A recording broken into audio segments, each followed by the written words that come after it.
Hello and welcome to the program. This week, a landmark court case is kicked off in Kiev. It's the first time the Ukrainian National Anti-Corruption Bureau is attempting to prosecute a high-ranking official. 38-year-old Roman Nasirov, the chief of the Ukrainian Fiscal Service, has been accused of embezzling nearly $74 million. Many people see this as a first major test for the government in its fight against corruption since gaining independence in 1991. Will this go down in Ukraine's history as the first of many successful anti-graft prosecutions? To discuss this and more, in the studio we have Daria Kaleniuk, the executive director of the Ukrainian National Anti-Corruption Action Center.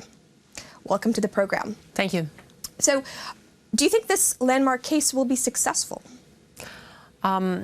It's already successful because such kind of cases against current officials of so influential and important positions in government were impossible even to imagine.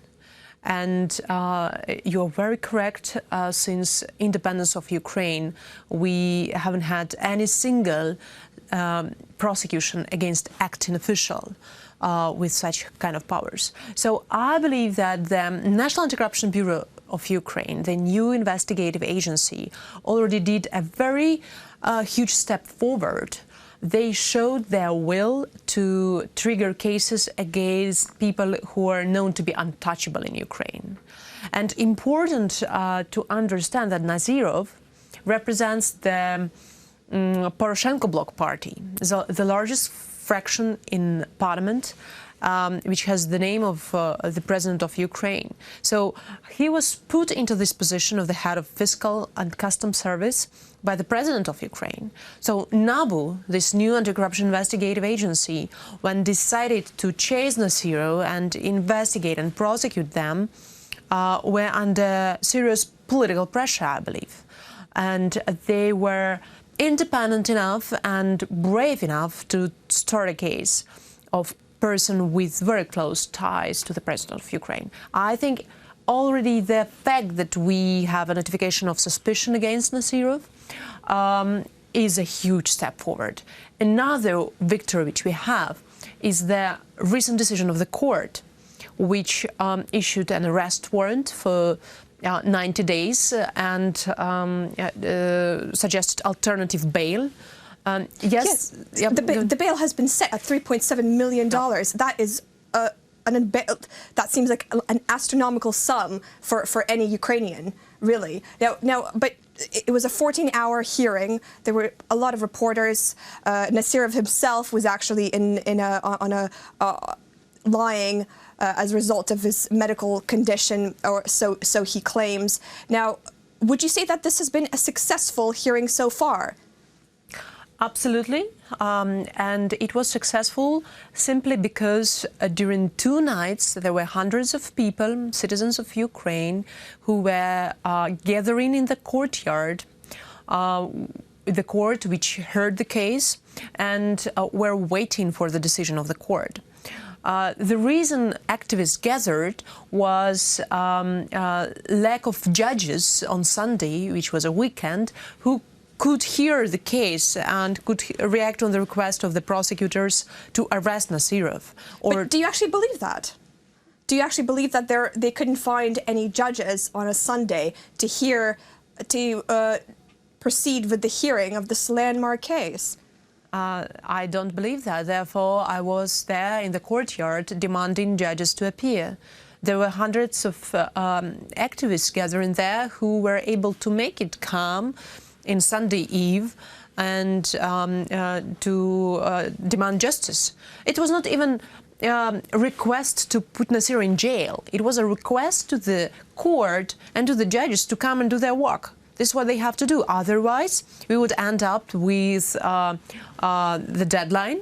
We had 72 hours passed, and after 72 hours of detention, the criminal code of Ukraine says that you have to free the person if there will be no court warrant. So there was fear within the civil society that he could potentially get away. This is why people gathered. But why do you think it needs to change within civil society, the government, so that this doesn't have to happen every single time. Obviously, there's going to be plenty of more cases like this, hopefully. Now, what needs to change so that civil society doesn't have to step in every single time? People don't have to come out on a Sunday evening to protest outside a courtroom, basically. I'm afraid that in the next months, weeks, probably years, we will have to go and protest. Civil society has to monitor every single step which is heard in the court of such kind of landmark cases. And the reason for that is that while we have new investigative agency, we have new detectives there, we had the head of the agency selected through a transparent competitive procedure, the case has been heard by judges from unreformed courts. These judges many of them were appointed by people of Yanukovych, and at least they are afraid to hear such politically suspicious, politically sensitive cases. They feel the huge pressure, political pressure on them, and very often these judges themselves, they happen to be not with a high integrity, to put it in very simple and soft words. So what has to be done for us to relax more or less is the passage of the law which would establish anti-corruption court in Ukraine, where judges will be selected through transparent competitive procedure. We advocate that in the selection panel which will select judges, there could be foreign experts, foreign professionals which manage to investigate and prosecute grand corruption, and judges who manage to hear cases of grand corruption. Or at least we call for the foreign partners of Ukraine to help nominate members of the selection commission. And this would be a powerful guarantee that the appointments of judges will be not political. I see. Now, what kind of a chance do you think of this anti-corruption court being created? Do you think that this is going to be successful? Absolutely, we have good chances for that. It is already the requirement of the IMF, International Monetary Fund. So Ukraine, it will be hard for Ukraine to receive loans from IMF until we set up this court. And by the way, the establishment of National Anti-Corruption Bureau, Specialized Anti-Corruption Prosecution, were also requirements of the IMF. And under synergetic pressure of the foreign partners of Ukraine, not only IMF, but also the EU and civil society of Ukraine, we actually were able to achieve this result. These new agencies, which serve as the fresh blood, parallel structures to existing very corrupt and unreformed criminal justice system. So I believe that the same approach will work out with the court. It will be not easy. We would need support from civil society, from media, and first of all from the foreign partners of Ukraine, who have to pressure Ukrainian president, first of all, to make everything possible to set up such court with clear, transparent procedure of selection of judges. Now, we haven't heard as many details about the court case with Nasirov. What have you heard about? He's accused of embezzling $74 million. Now, that is a huge sum, but which sectors of the government, obviously the $74 million have been embezzled from public funds, but which funds have been affected? Which sectors have been affected as a result of this alleged embezzlement by Nasirov? This case is related to the extraction gas sector. And it's very linked to another case investigated by NABU regarding member of the parliament Onyshenko, who is now ran away from the country and is likely in Great Britain. So the idea is that the companies associated with this member of the parliament obtained licenses to extract gas in Ukraine. And they were extracting gas, selling it, profiting. The state didn't receive anything from these companies. However, according to the agreement between the state and these companies, the state had to receive something. This was the condition why the state granted them the licenses. But the role of the Nasirov in this case was that he personally allowed companies of Onyshenko not to pay fees to the state fiscal service. These are all different kinds of fees, not only taxes, but a so-called rent, which companies extracting gas had to pay to the state budget.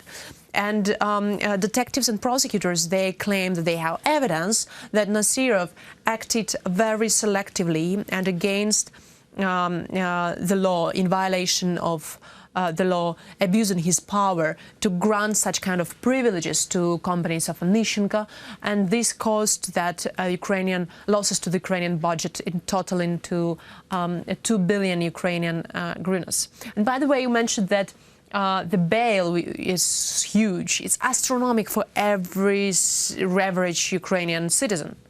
But it's absolutely non-astronomic for Nasirov, who is one... Is it not? He's one of the wealthiest citizens of Ukraine.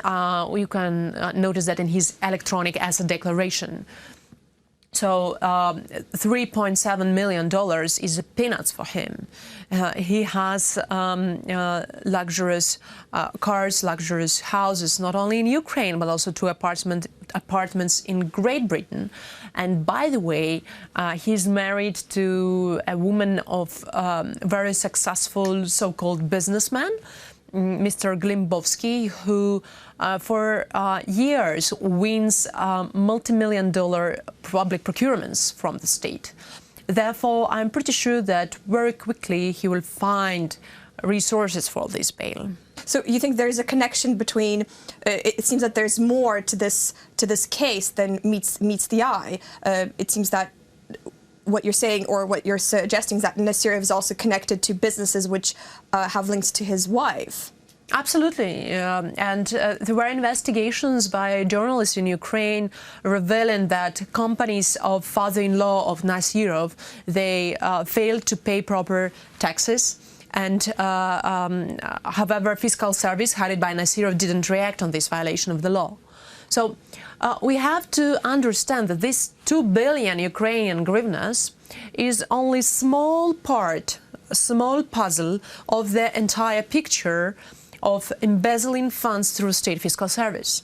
Fiscal service for decades remained to be a key source of dirty cash in Ukraine.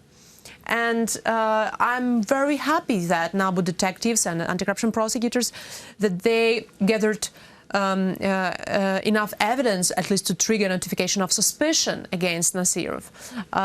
But the losses which corrupt official makes heading such kind of agency are enormous. Then they are in the percentage of the GDP of the country.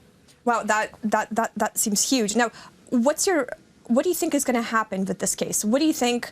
How do you think it's going to play out? The case received very huge public resonance, and it's very good, because it will be hard to clean up Nasirov and to dump the case with the hands either of courts or prosecutors. So the next steps would be the hearing of appeal. There will be appeal coming from the anti-corruption prosecutors office, who are not satisfied with such a low bail. So while estimate losses were about $74 million, the bail is $3.7 million. Therefore, prosecutors will demand increase of the bail. So it should equal to how much money has been basically embezzled. It's logical, especially considering that Nasirov himself really is very wealthy. Therefore, this court hearing will be the next indicator for us. But of course, the case itself will be not over with hearing of the bail.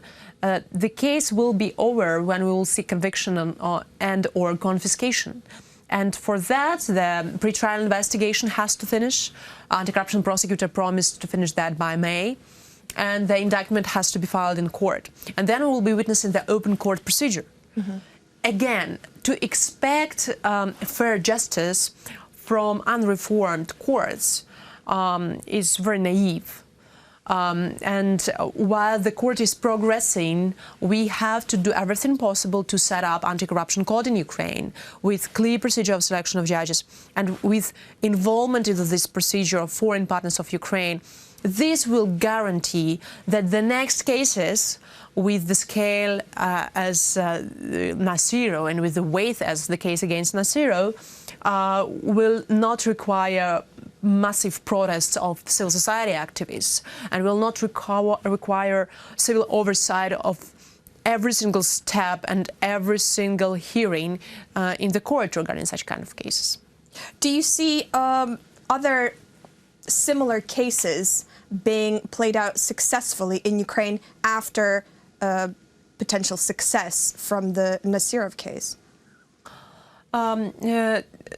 I'm not an investigator and prosecutor. I don't have this secret information, but I'm very optimistic because the first landmark case was the one triggered against incumbent member of the parliament, Mr. Onishchenko, and I mentioned this case earlier before.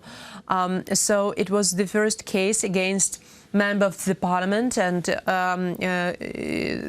I believe that it was quite important for NABU to show that they are ready to touch untouchable. And Nasirov case is linked to that case. It means that NABU looks into the corruption of senior officials in Ukraine as the criminal enterprise. So it means that they are not only taking the small piece of the puzzle, let's say a small bribe given to the judge to cover one of the parts of the business scheme. It means that they are mapping the entire business enterprise and they see who are profiting and who are covering the profits. What are sources of the profit? What are the expenditures? It also means that they first approach those lower-level corrupt officials who could give testimony and become a resource of evidence for NABU against so-called big fish, very senior officials like Nasiro. So I'm quite optimistic. The only the only threat which remains to be now is that Ukraine doesn't have political will to tackle corruption. I mean, the Ukrainian president, majority of parliament and government is not sincere in tackling corruption. And NABU now turns into the threat, real threat for political order in Ukraine. Very corrupt political order, corrupt political circle, when oligarchs are buying members of parliament, pouring dirty money into the election cycles, then end up with controlling state companies, controlling parliamentarians, controlling ministries, and again using this control to get more and more money. So this is a vicious circle of political corruption. And NABU is now a serious threat for these rules of the game. Therefore, there will be more and more attempts to destroy and intimidate NABU. How these attempts will be implemented? The first easiest way to get rid of independent NABU director Artem Sitnik is to conduct an audit of NABU. The law prescribes that there should be every single year conducted the external audit of NABU. And that's very important to keep track of what different government organizations are doing. We'll be following closely what is going on with the Nasirov case, especially now that we know that the appeal will be filed, and there's no doubt more details to come. Thank you so much for joining me today. Thank you. You have seen Daria Kaleniuk, the Executive Director of the Ukraine Anti-Corruption Action Center. We were discussing the Nasirov case. You're watching UATV.